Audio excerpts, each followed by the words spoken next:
और आज हम बात करने वाले हैं क्लास 11 के टॉपिक रिलेशंस एंड फंक्शंस की।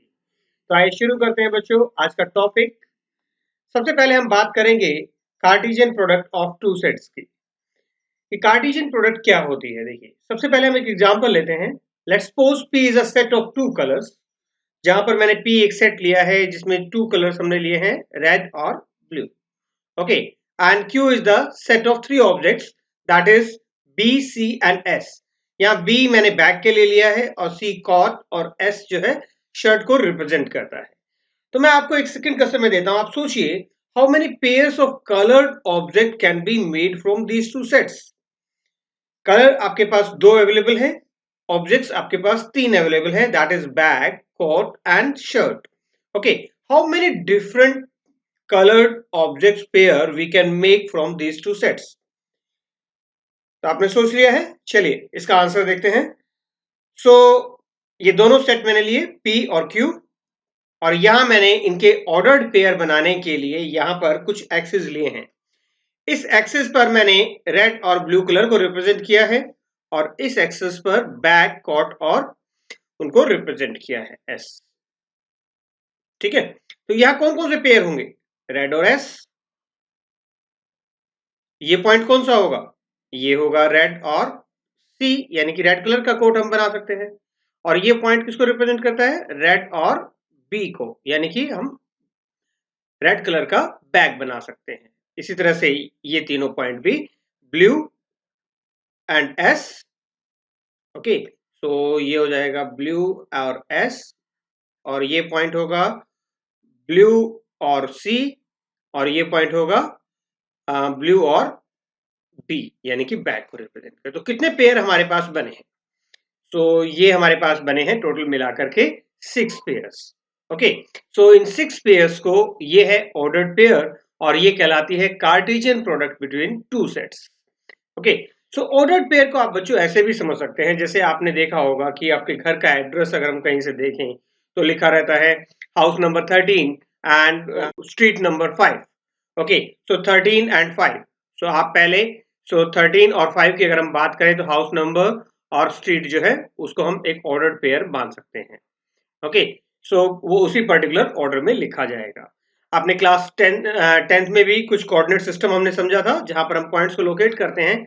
मान लीजिए मैंने एक पॉइंट लिखा 3,4, व्हाट डज इट मीन, आप बताइए यहाँ x की वैल्यू कितनी है। तो बिना सोचे समझे मोस्टली बच्चों का जवाब होगा कि यानी कि x की वैल्यू 3 है। तो ऐसा, ये गलत नहीं है, मैं ये कह रहा हूं कि लेकिन ऐसा क्यों आया, क्योंकि हमें पता है कि एक ऑर्डर्ड पेयर है और हमेशा इस ऑर्डर्ड पेयर में हम अब तक x की वैल्यू ही पहले लिखते आए हैं, यानी कि x कोऑर्डिनेट को हम पहले लिखते आए हैं, एब्सिसा को, और ऑर्डिनेट को हम बाद में लिखते आए हैं। सो हम इसको डिफाइन ऐसे करेंगे इस कार्टेशियन प्रोडक्ट को। Given two non empty sets P and Q, the Cartesian product P and Q is the set of all the ordered pairs of the elements from P to Q। सो ये जो बार है यहाँ पर P के set elements हैं और यहाँ पर है Q के एलिमेंट्स, तो यानी कि यह कहेंगे हम P to Q। P Cartesian product with Q का मतलब हुआ from P to Q। Okay, so क्या क्या बनेंगे हमारे पास, हम कहेंगे कि P to Q जो कार्टेशियन प्रोडक्ट है, that is an ordered pair PQ where the first element P belongs to the first set P। आप देखिए हमने पहले हमेशा फर्स्ट सेट के एलिमेंट्स को लिखा है। फर्स्ट सेट के एलिमेंट क्या है, रेड एंड ब्लू है, तो हमने पहले लिखा है रेड एंड ब्लू को, पहले एलिमेंट हमारे ऑर्डर्ड पेयर के पहले सेट से आए हैं। और सेकंड एलिमेंट जिसको हमने क्यू कहा, इस ऑर्डर्ड पेयर का सेकंड एलिमेंट क्या है, क्यू है। ये क्यू कहां से आया है, सेकंड सेट से आया है, that is B, C and S, B, C और एस। तो यानी कि ऑर्डर्ड पेयर में हमेशा फर्स्ट एलिमेंट हमारे कार्टेशियन प्रोडक्ट के फर्स्ट सेट से आता है और सेकंड एलिमेंट हमारे पास कार्टेशियन प्रोडक्ट के सेकंड सेट से आता है। ओके, सो आगे देखते हैं।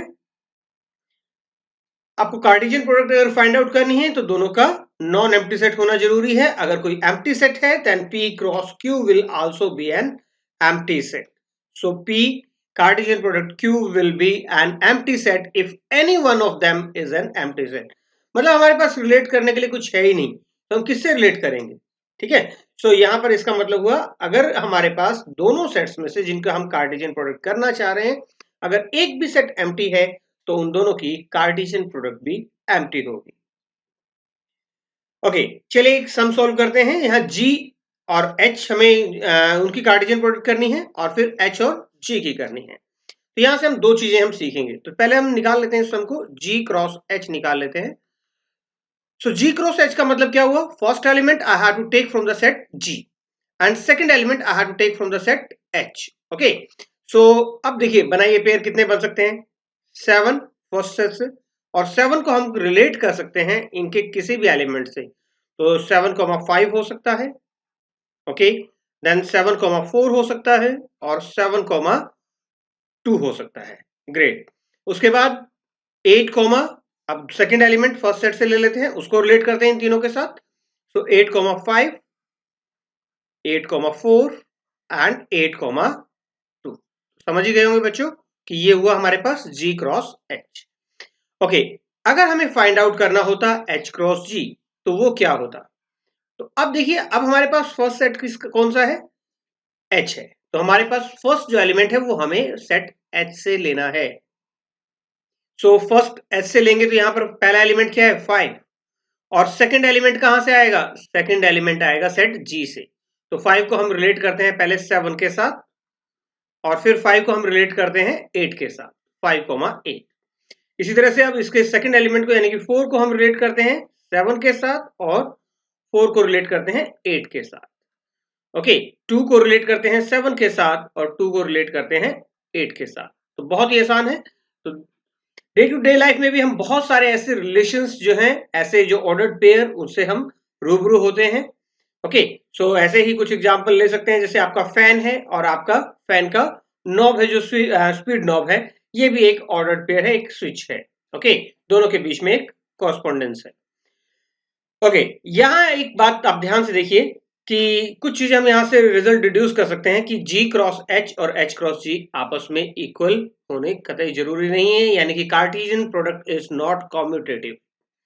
पहली चीज हमने यहाँ पर रिजल्ट जो डिक्लेयर किया वो ये है कि Cartesian product is not commutative. आप इसे अपनी नोटबुक में भी नोट कर लीजिए, is not commutative. Okay, commutative मतलब कम्यूट नहीं करती, अपनी पोजीशन चेंज करने के बाद उसकी वैल्यू सेम आना जरूरी नहीं है। G cross H is not equal to H cross G।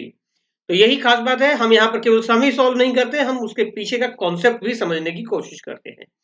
दूसरी चीज हम यहाँ कह सकते हैं कि नंबर ऑफ एलिमेंट्स जो होंगे किसी भी कार्टेशियन प्रोडक्ट में, G क्रॉस H में आप देखिए कितने एलिमेंट्स हैं। एक एलिमेंट ये है, एक ये ऑर्डर्ड पेयर है। ऑर्डर्ड पेयर जो है वो कार्टेशियन प्रोडक्ट के एलिमेंट्स होते हैं। तो यहाँ पर कितने एलिमेंट्स हैं? काउंट कीजिए, 6। तो यानी कि नंबर ऑफ एलिमेंट्स जितने G में थे, और अगर हम उसको मल्टीप्लाई करें number of elements in H के साथ, I will get number of elements in G Cartesian product with H। Okay, so जितने भी एलिमेंट फर्स्ट सेट में है और सेकंड में है, अगर नंबर ऑफ एलिमेंट्स के हम प्रोडक्ट कर दें तो वो हमारे पास इक्वल होगा number of elements in Cartesian product of these two sets. Okay, third thing जो हम यहां से सीख सकते हैं कि देखिए, ऑर्डर्ड पेयर इक्वल 7,5 और 5,7 दो डिफरेंट थिंग है, ये दोनों इक्वल नहीं है। रीजन, यहां अगर हम इसको x और y से डिनोट करें तो यहाँ x कितना है? 7 है, और अगर सेम क्राइटेरिया अगर हम यहाँ अप्लाई करेंगे तो यहाँ x कितना हो जाएगा? 5। और अगर हम इसको ग्राफ में डिनोट करेंगे तो 7,5 अलग होगा और 5,7 जो है वो अलग होगा। ओके, सो ये दो अलग अलग चीजें हैं। ठीक है, आगे देखते हैं। तो जैसा अभी मैंने बताया कि किसी भी ऑर्डर्ड पेयर में अगर आप कार्टेशियन प्रोडक्ट लिखते हैं तो फर्स्ट एलिमेंट बिलोंग करता है पहले सेट को और सेकंड एलिमेंट बिलोंग करता है सेकंड सेट को। तो यहाँ A क्रॉस B की हम बात कर रहे हैं, ये दिया हुआ है और हमें A और B को सेपरेट करना है। तो बहुत ही आसान है, आप ऑर्डर्ड पेयर के देखिए मैंने A और B लिखा और हम इसके पहले पेयर्स जो एलिमेंट्स हैं उनको अलग अलग कर लेते हैं। सो फर्स्ट एलिमेंट है A इसमें, तो हम पहले सेट से लिखेंगे क्योंकि फर्स्ट सेट है हमारा पास A। ओके, दूसरा एलिमेंट है इसका क्या है? X है, तो वो दूसरे सेट में जाएगा X। आगे चलते हैं, A ऑलरेडी लिख चुके हैं, सेट में रिपीट करने की जरूरत नहीं है। और यहाँ सेकंड एलिमेंट है Y, तो सेकंड सेट के अंदर हम लिखेंगे Y। इसी तरह से फर्स्ट सेट का एलिमेंट है B, X ऑलरेडी लिखा हुआ है, B और Y ऑलरेडी लिख चुके हैं। तो यहाँ पर आप देखिए A क्रॉस B में कितने एलिमेंट्स थे? 1, 2, 3 एंड 4। और यहाँ पर हमारे पास number of elements in A कितने हैं, 2 है, number of elements in B कितने हैं, 2 है, और number of elements A cross B कितने होने चाहिए, number of elements in A into number of elements in B, यानी कि 2 इंटू 2। तो इससे हमारा क्रॉस वेरीफाई हो गया कि क्या हमने ये सारे के सारे एलिमेंट्स या लिस्ट कर दिए हैं या नहीं कर दिए हैं। तो ऑल द 4 एलिमेंट्स जो a, b फर्स्ट सेट के हैं और 2 एलिमेंट्स सेकंड सेट से हैं वो हमने यहाँ पर लिस्ट कर दिए हैं। नेक्स्ट है state whether each of the following statements are true और false. If statement is false rewrite the given statement correctly. Okay, देखिए तो ये है हमारा फर्स्ट सम जो कहता है कि सेट P है which is equal to having the elements M and N, और दूसरा जो सेट है Q that haves the element N and M। Okay, और ये कहता है कि कार्टेशियन प्रोडक्ट P और Q की क्या होगी, ये 2 होगी। पहले ही नजर में ये हमें गलत नजर आ रहा है। क्यों नजर आ रहा है बच्चों गलत? क्योंकि आप देखिए number of elements in P कितना है, 2 है, और number of elements in Q कितना है, वो भी 2 है। तो उसके हिसाब से हमारे पास P क्रॉस Q में कितने होने चाहिए थे, number of elements in P into number of elements in Q। सो यानी कि 2 इंटू 2 कितने पेयर होने चाहिए थे हमारे पास, 4 होने चाहिए थे। और आप यहां देख पा रहे हैं कितने पेयर बने हुए हैं, ओनली 2 पेयर, 1 एंड 2। तो स्टेटमेंट तो ये फॉल्स है, ये तो डिक्लेयर हो गया। Okay, this is a false statement. Second thing ये कहता है if statement is false rewrite the statement correctly. चलिए हम शुरू से इसको ठीक से लिखते हैं। तो ये हमारे पास है P, M को N और ये Q लिखा। अब वन बाय वन P से Q को हमने कार्टेशियन प्रोडक्ट करना है, P टू Q। तो पहला एलिमेंट हमें पहले सेट से लेना है। तो M और N already written there, M और M नहीं लिखा हुआ है तो हम यहां लिखेंगे कि M और M। तो बच्चों इसमें आप सेट के अंदर एलिमेंट्स को कहीं भी कर सकते हैं, यहाँ ऑर्डर मैटर नहीं करता है, बट आपको ऑर्डर्ड पेयर का ऑर्डर नहीं चेंज करना है। तो उसके बाद N के साथ N लिखेंगे, M के साथ M लिखेंगे। तो ये हमारे पास चारों जो एलिमेंट्स जो हमें चाहिए थे वो यहां पर लिस्ट हो गए। तो ये इसका करेक्ट आंसर होना चाहिए था। नेक्स्ट जो सम है इसमें A and B are non-empty sets, then A cross B is a non-empty set of ordered pair X and Y such that, बिल्कुल सही है ये स्टेटमेंट, क्योंकि देखिए मैं इसको अगर लिखूं कि A क्रॉस B क्या होगा, A cross B Cartesian product है फ्रॉम A टू B, जहां पहला एलिमेंट कहां से आएगा, सेट A से, और सेट A के एलिमेंट्स क्या है, इसने X से रिप्रेजेंट किए हैं। दूसरा एलिमेंट आएगा सेट B से, सेट B के एलिमेंट्स किससे रिप्रेजेंट किए गए हैं, Y belongs to B। Okay, और यही हमारी डेफिनेशन है कि हमें कार्टेशियन प्रोडक्ट ऐसे ही ऑर्डर्ड पेयर की फॉर्म में लिखनी है। सो इसने यही कहा है कि ordered pair X and Y बनेंगे। ये बिल्कुल सही स्टेटमेंट है और बिल्कुल सही लिखा हुआ, तो इसमें हमें और कुछ करने की जरूरत नहीं है। तो फर्स्ट स्टेटमेंट फॉल्स थी और सेकंड स्टेटमेंट ट्रू है। चलिए नेक्स्ट स्टेटमेंट देखते हैं। ये कहता है कि A is 1,2, B is 3,4, then we have to find out A cross B intersection phi is equal to 5। Check करते हैं, पहले मैं ये वाला पार्ट निकाल लेता हूं। ओके, सो हमें निकालना होगा A cross B intersection phi को सॉल्व करने के लिए पहले इस पार्ट को सॉल्व करना होगा। और बच्चों हमने सेट थ्योरी में सीखा है कि किसी भी सेट को अगर एम्प्टी सेट के साथ इंटरसेक्शन किया जाए तो एम्प्टी सेट ही आएगा। और किसी भी, अभी थोड़ी देर पहले हमने एक स्टेटमेंट सीखी थी कि जब हम कार्टेशियन प्रोडक्ट करते हैं उनमें से अगर एक भी सेट एम्प्टी सेट है, आप वीडियो रिवाइंड करके सुन सकते हैं कि अगर एक भी सेट एम्प्टी सेट है तो हमारी कार्टेशियन प्रोडक्ट भी क्या होगी, एम्प्टी सेट आएगी। Yes, it is also a true statement.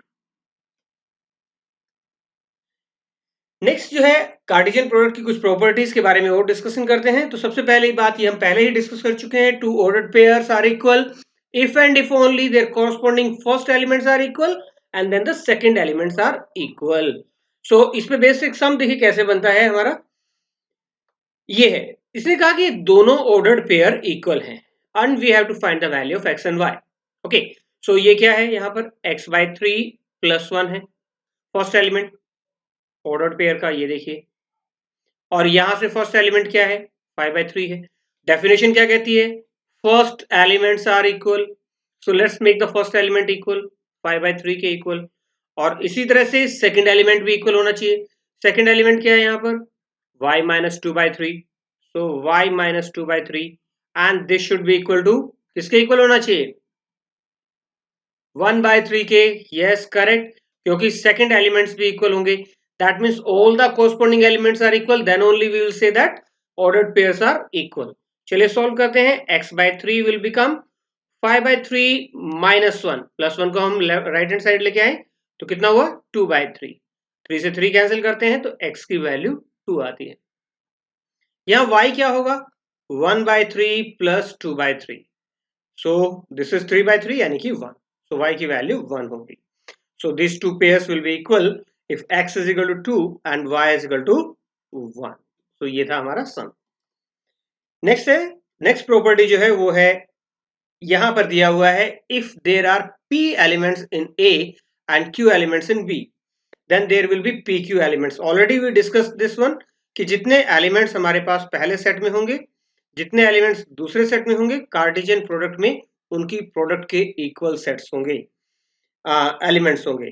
सो देखते हैं, if set A has 3 elements, तो मैं यहां लिखता रहता हूं साथ के साथ number of elements in A given 3 and set B has this set.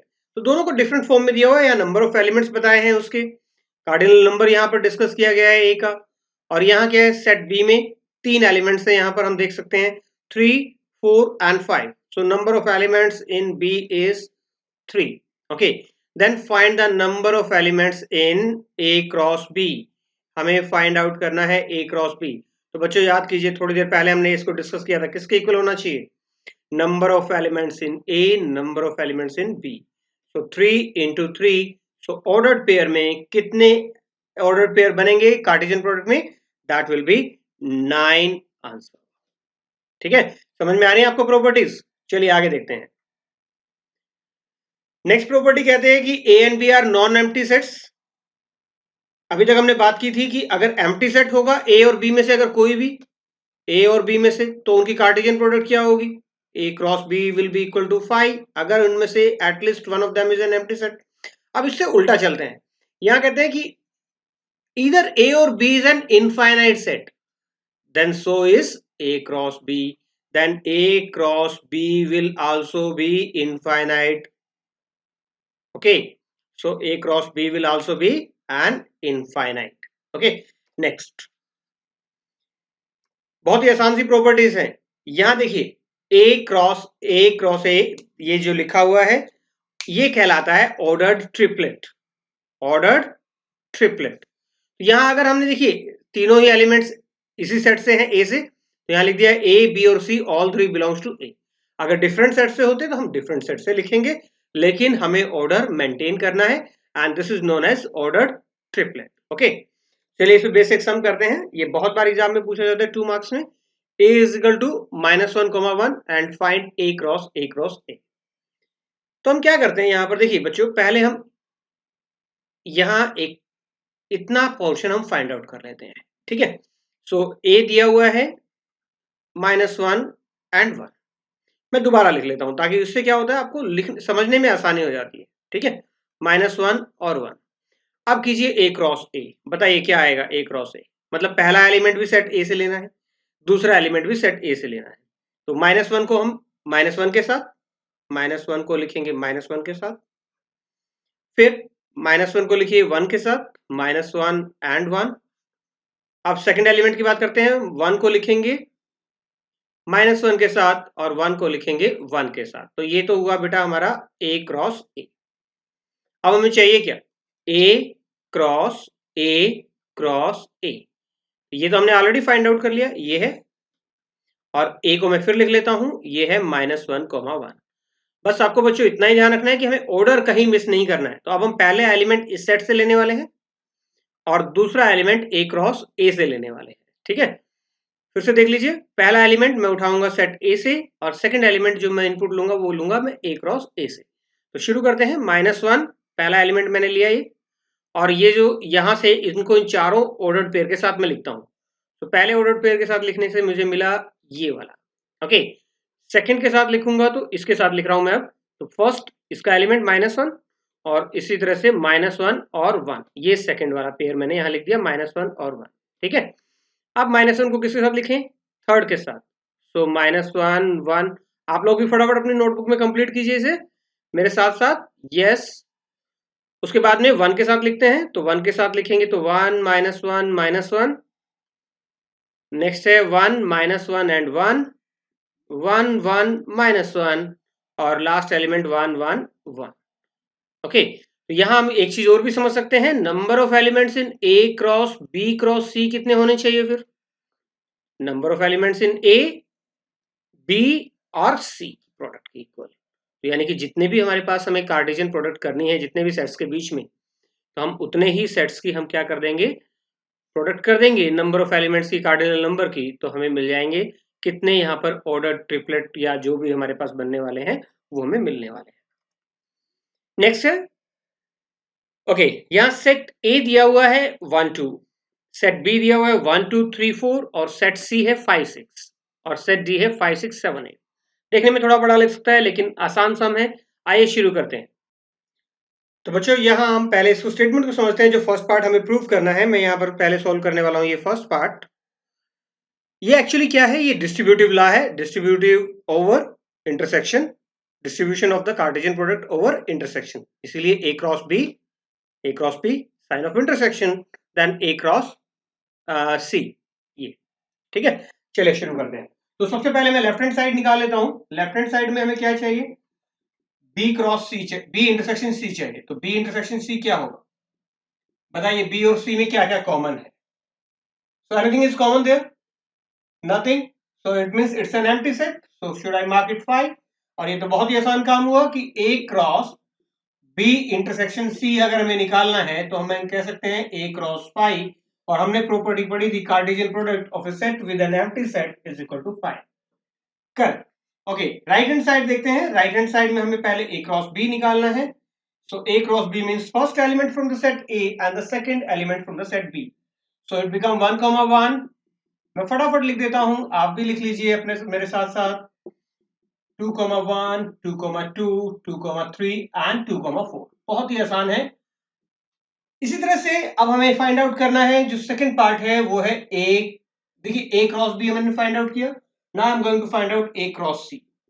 So A cross C will become A और C की Cartesian product. So 1 5 first element from A and second element from the C. Then 1 6 2 5 and 2 6. Now we have to find the intersection between these two. A Cartesian product B intersection A Cartesian product with C. So 1 5 is there? No. 1 6 we cannot find, 2 5 नहीं है और 2 6 नहीं है। इसका मतलब दोनों का intersection empty set. So left hand side is equal to right hand side. तो ये था आसान सा सम। सेकंड पार्ट आपके लिए छोड़ दिया है, जहां आपको ए क्रॉस सी फाइंड आउट करना है और हमें चेक करना है कि क्या वो बी क्रॉस डी का सबसेट है। तो कब कहेंगे हम A cross C B cross D का सबसेट है, अगर ए क्रॉस सी के सारे ऑर्डर्ड पेयर हमें बी क्रॉस डी में मिल जाते हैं। सो जितने भी ऑर्डर्ड पेयर यहाँ हैं, अगर वो सारे के सारे हमें, देखिए ये मान लेते हैं ये ordered pair A cross C के हैं, अगर हम सबको फाइंड आउट कर सकते हैं बी क्रॉस डी में, तो हम कहेंगे कि yes it is an subset. ओके, otherwise it's not a subset. Next देखिए, let A and B are the two sets such that number of elements in A is 3 B is 2। Okay, so A में 3 elements हैं, सो मैंने ये ए set लिखा और यहां पर मैंने बना लिए 3 स्पेसेस 1 2 और 3। ओके, बी में कितने एलिमेंट्स होने चाहिए, 2, तो ये मैंने 2 स्पेस यहाँ बी के लिए बना लिए हैं। ओके, उसके बाद ए क्रॉस बी में से कुछ एलिमेंट्स यहाँ दिए हुए हैं। कौन कौन से एलिमेंट्स दिए हुए हैं, ऑर्डर्ड पेयर दिए हुए हैं हमारे पास। सो एक्स 1 कहता है इसमें है, y 2 है एंड z 1 है। It's not a complete A cross B. इसने कहा कि some elements are given here, so where x and y z are the distinct elements. Okay, तो बिल्कुल आसान सा सम है, क्योंकि फर्स्ट जो एलिमेंट्स हैं वो किससे बिलोंग करेंगे, फर्स्ट सेट से, यानी कि ए से। और फर्स्ट एलिमेंट कौन है, एक्स वाई और जेड। तो यानी कि पहले सेट के एलिमेंट्स एक्स हैं, वाई है और जेड है। और सेकंड एलिमेंट किससे बिलोंग करेंगे, सेकंड सेट से। तो 1 2 एंड 1, तो दोबारा लिखने की जरूरत नहीं है। सो 1 एंड 2, तो दोबारा मैं 1 नहीं लिखने वाला हूं। सो अब ए क्रॉस बी में होने कितने एलिमेंट चाहिए थे, आप बताइए, सोचिए। ए क्रॉस बी में number of elements in A cross B, take a pause, tell me how many, number of elements in A, number of elements in B. सो ये होने चाहिए थे 3 इंटू 2 6, लेकिन यहाँ मार्क कितने किए हुए हैं 3, so remaining 3 we will find out. Okay, so यहाँ केवल इतना ही कहा था find A and B, but I am completing this A cross B. हमारा सम का आंसर आ चुका है। चलिए थोड़ा सा आगे पढ़ लेते हैं। x,1 यहाँ लिख सकते हैं हम, x,2 भी होना चाहिए था जो कि यहाँ मिसिंग था, तो x,2 यहाँ होना चाहिए था। y,1 शुड बी देयर और y,2 ऑलरेडी लिखा हुआ है। z,1 इज ऑलरेडी देयर और z,2 भी होना चाहिए था। तो इस तरह से ये 6 जो है एलिमेंट a क्रॉस b के हमारे पास आने चाहिए थे। सो ये थी आज की हमारी एक्सरसाइज। सो उम्मीद है आपको समझ में आई होगी। अगर आपको समझ में आई है तो आप इसे लाइक और सब्सक्राइब करना मत भूलिए और अपने दोस्तों के साथ शेयर जरूर कीजिए। Thank you very much. If you have any query you can write us in the comment section. हमारे Twitter, Facebook and email accounts are also given here. Thank you. Happy learning. Stay blessed.